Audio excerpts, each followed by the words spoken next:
Hello friends, நீங்கள் கேட்டுட்ருக்கிறது just about எனிதிங்கோட Tamil podcast.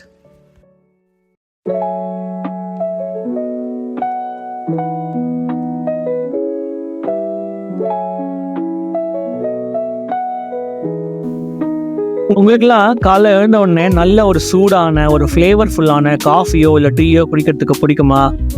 எனக்கு ரொம்ப ரொம்ப பிடிக்கும். உங்களுக்கு தெரியுமா நீங்கள் எப்போ காஃபி குடிக்க ஆரம்பிச்சிங்க அப்படின்னு? அப்படி தெரிஞ்சால் கண்டிப்பாக கமெண்ட்ஸில் ஷேர் பண்ணுங்கள். ஆனால் எனக்கு சத்தியமாக ஞாபகமே இல்லை நான் எப்போ காஃபி குடிக்க ஆரம்பிச்சிட்டு. ஆனால் எனக்கு ஒரு விஷயம் மட்டும் ரொம்ப ரொம்ப நல்லா தெரியும். அது என்னென்னா, நான் காஃபி குடிக்க ஆரம்பித்ததே ஒரு ஃபேண்டசி மாதிரி தான். அதாவது நம்ம வீட்டிலலாம் நம்ம சுற்றி ஒரு ரிலேட்டிவ்ஸ் இருப்பாங்கல்ல, அவங்க காஃபி குடிக்கிற ஸ்டைல், அவங்க டம்ளரை ஹோல்ட் பண்ணுற விதம், எப்படி சிப் பண்ணி குடிக்கிறாங்க, இதெல்லாம் பார்த்து இன்ஸ்பயர் ஆகி நானும் அந்த மாதிரி ஸ்டைலாக பண்ணணும் அப்படின்னு நினச்சி தான் நான் வந்து அந்த காஃபியை குடிக்கவே ஆரம்பித்தேன். அது மட்டும் நல்லா ஞாபகம் இருக்குது. அண்ட் இன்னொரு விஷயம் என்னென்னா, எவ்வளோக்கு எவ்வளோ காஃபி குடிக்கிறது ரொம்ப ரொம்ப முக்கியமோ அதோட ரொம்ப முக்கியமான விஷயம் எந்த இடத்துல உட்காந்து குடிக்கிறோம் அப்படின்றது தான். எனக்குன்னு எங்கள் வீட்டில் வந்து 2-3 கோசியான ஸ்பாட்ஸ் இருக்குது. அந்த இடத்துல உட்காந்து குடித்தாதான் ஒரு ஃபுல் ஃபீலிங்காக இருக்கும். எனக்கு டேவே வந்து ஒரு ஹாப்பியாக ஸ்டார்ட் ஆன மாதிரி ஒரு ஃபீலிங் எனக்கு இருக்கும்.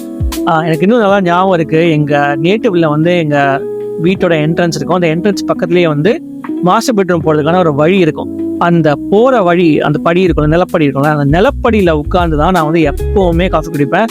அப்படியே டிவியை பார்த்துட்டு ரொம்ப நேரம் வந்து குடிச்சிட்டு இருப்பேன் அந்த காஃபியை. ஸோ அது வந்து ஒரு பயங்கரமான ஒரு ஃபீலிங்கு.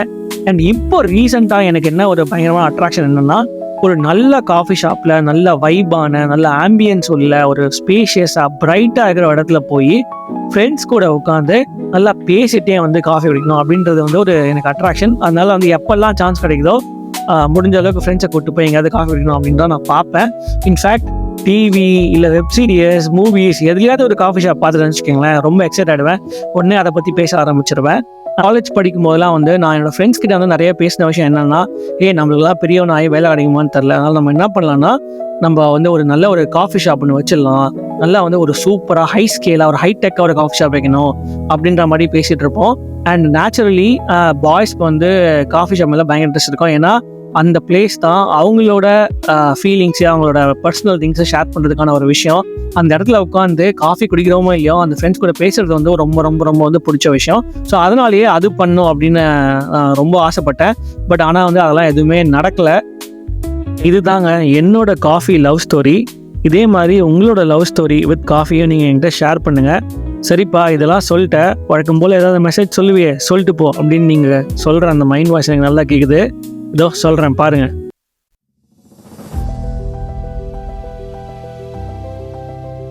எப்படி வந்து நான் காலேஜ் படிக்கும்போது ஒரு காஃபி ஷாப் வைக்கணுன்ற ஐடியா எனக்கு வந்ததோ, பட் அதை நான் எப்படி எக்ஸிக்யூட் பண்ணாமல் அப்படியே விட்டனோ, அதே மாதிரி உங்களுக்குள்ளே நிறைய ஐடியாஸ், தாட்ஸ் வந்திருக்கும். நீங்களே வந்து அதை அப்படியே தள்ளி போட்டு அப்படியே விட்டுருப்பீங்க. ஃபார் எக்ஸாம்பிள், நம்ம மனசில் வந்து ஒரு பிரைட்டான ஐடியா வந்திருக்கும், நம்மளை அதை வந்து பயங்கரமாக எக்ஸைட் பண்ணியிருக்கோம், நம்மளை அப்படியே எஸ்டிஆர் சொல்கிற மாதிரி தூக்கி போட்டு திருப்பி போட்டு தாக்கியிருக்கோம். ஆனால் நம்ம அதை என்ன பண்ணுவோம், அப்படியே அமுத்தி பேசாமல் உட்கார வச்சுருவோம். அப்புறம் நம்மளுக்குள்ளே வந்து ஒரு பேஷன் இருக்கும், நம்மளை வந்து அப்படியே ஒரு தீ மாதிரி அப்படியே கொழுந்து விட்டு எரியும். நம்ம அதை பற்றி ரொம்ப யோசிச்சிட்டே இருப்போம், ட்ரீம் பண்ணிட்டே இருப்போம். பட் நம்ம ஆனால் என்ன பண்ணுவோம், அதை யோசிக்கணும், பயமாக இருக்குது அப்படின்னு சொல்லிட்டு அப்படியே நம்ம தள்ளி போட்டுருவோம். மாதிரி நம்மளுக்குள்ளே வந்து ஒரு பெரிய ஹங்கர் இருக்கும், ஒரு வெறி இருக்கும், நம்ம வந்து ஒரு பெரிய ஆளாகணும், ஸ்டீவ் ஜாப்ஸ் மாதிரி பெரிய ஆகணும் அப்படின்னு நினைப்போம். பட் ஆனால் நம்ம அதெல்லாம் விட்டுட்டு நம்ம அதில் எதுக்கு காம்ப்ரமைஸ் பண்ணுவோம், கம்ஃபர்ட்டுக்கு காம்ப்ரமைஸ் பண்ணிட்டு நம்ம ரெகுலராக பண்ணுற விஷயத்த நம்ம பண்ணிட்டு அப்படியே போயிட்டே இருப்போம். மேபி நம்ம வந்து அப்புறமா அப்படின்னு சொல்லக்கூடாதுன்னு நினைக்கிறேன்.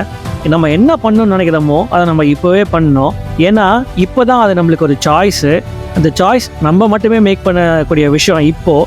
ஆனால் அப்புறமா அது ஒரு சாய்ஸாகவே நம்மளுக்கு இருக்காது.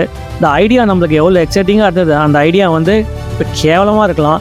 அந்த பேஷன் எப்படி கொழுந்து விட்டு எழிஞ்சுது, அது வந்து அப்படியே நாசமாக போய் சாம்பலாக போயிடலாம்.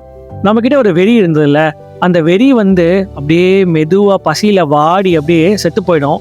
ஸோ அப்புறமா காஃபி வந்து கோல்ட் ஆகிடும், அதை நம்ம குடிக்க முடியாது. ஸோ நம்ம என்னத்துக்கு வெயிட் பண்ணிருக்கோம், நம்ம என்னத்துக்காக நம்ம வந்து பயந்துட்டுருக்கோம். இந்த ஐடியா வந்து சக்ஸஸ்ஃபுல்லாக இல்லாமல் போகலாம், பட் கண்டிப்பாக அது கொடுக்குற எக்ஸ்பீரியன்ஸ் நம்மளுக்கு வந்து கண்டிப்பாக சக்ஸஸ்ஃபுல்லாக தான் இருக்கும். இந்த பேஷன் வந்து நம்ம நினைக்கிற மாதிரி கொழுந்து விட்டு எரியாமல் போகலாம், பட் ஆனால் அது இன்னொரு ஒரு விஷயத்தை இக்னேட் பண்ணுறதுக்கான ஒரு வாய்ப்பாக இருக்கும்.